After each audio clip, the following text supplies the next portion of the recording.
中華新港全興工業區的大道溪爆花，風拖偷倒真濟起厝的廢料。頂禮拜五個導火，到當後個翕燒，附近民眾是真怨嘆講真吵。第三河川分署嘛表示講，已經有通報環保局甲警察局要來追查嫌犯，消防單位嘛在處理翕燒的問題。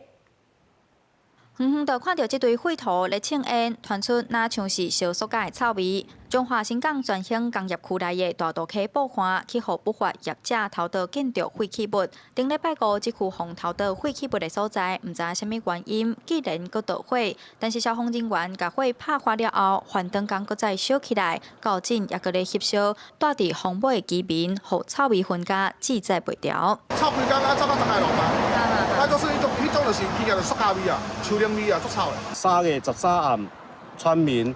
規莊頭臭糊糊，警察局消防隊攏來派車，但是因為伊底啊一門燒，消防隊前後拍5、6抓，內底到即陣啊也閣咧燒。第三河川分署表示，1月初巡防人員就發現這大項違法偷倒廢棄物的所在，初步研判偷倒面積大約是250平方公尺，主要是營建廢棄物。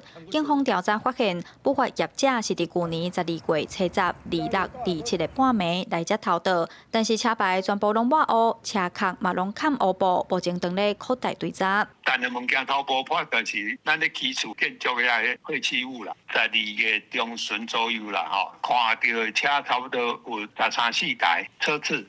本所接獲權責單位通報及勘查後，立即指派專人調閱相關的影像。目前案件正在偵辦中。第三河川分署表示，互人偷倒的建築廢棄物，因為是證據，暫時無法度清運。目前現場翕燒的狀況會擱再會同消防單位去處理。記者楊淑靜綜合報道。